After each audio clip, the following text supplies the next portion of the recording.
9 നമ്മുടെ ഒരു dead line ആണ്. ഡിസംബർ 9 എന്ന് പറഞ്ഞ ദിവസം നമുക്ക് NMMS പരീക്ഷ വരാൻ പോവാണ് അല്ലേ. അപ്പൊ തീർച്ചയായിട്ടും ഈ എക്സാമിന് പ്രിപ്പയർ ചെയ്തിട്ടുള്ള എല്ലാവർക്കും ഇനിയൊരു ദിവസം ഇതുപോലെ വരുമെന്ന് എനിക്ക് അറിയില്ല, 9 തീയതിക്കുള്ളില് അടുത്ത ശനിയാഴ്ച. അപ്പൊ പറഞ്ഞു വന്നത് എന്താന്ന് വെച്ച് കഴിഞ്ഞാൽ നമ്മള് ഇനിയുള്ള ദിവസങ്ങള് കൃത്യമായിട്ട് നിങ്ങള് ടൈം മാനേജ് ചെയ്ത് പഠിക്കാനായിട്ട് പരിശ്രമിക്കുക. കാലത്ത് നമ്മൾ ഇന്ന് 10 മണി തൊട്ട് വൈകുന്നേരം 4 മണി വരെ ഇരുന്ന് പഠിച്ചു, എൻജോയ് ചെയ്തു. പലരും പറഞ്ഞു അവർക്കൊരു ക്ഷീണമൊന്നും തോന്നിയില്ല, എൻജോയ് ചെയ്തു എന്ന് പറഞ്ഞു അല്ലേ. അതേപോലെ പഠിക്കുമ്പോൾ ഇൻട്രസ്റ്റ് ഉണ്ടെങ്കിൽ നിങ്ങൾ എൻജോയ് ചെയ്ത് പഠിക്കുക. ക്ഷീണമൊന്നും ഇല്ലാത്ത രീതിയിൽ നല്ല കുട്ടികളായിട്ട് NMMSന്റെ റിസൾട്ട് വരുമ്പോ കഴിഞ്ഞ പ്രാവശ്യം 5 പേർക്കാണ് ഈ സ്കൂളിൽ NMMS കിട്ടിയത് അല്ലേ.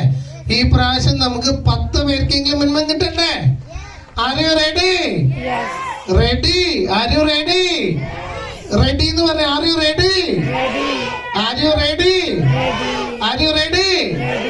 അപ്പൊ ഉറപ്പായിട്ടും 10 പേരെങ്കിലും ഇവിടെ മിനിമം NMMS സ്കോർ ചെയ്ത് നമ്മളുടെ Shanmukhavilasam higher secondary school Clappana ഈ കരുനാഗപ്പള്ളി ഭാഗത്ത് ഏറ്റവും കൂടുതൽ NMMS വിജയികളായിട്ട് വരട്ടെ എന്ന് പറഞ്ഞുകൊണ്ട് എന്റെ വാക്കുകൾ ഞാൻ നിർത്തുന്നു.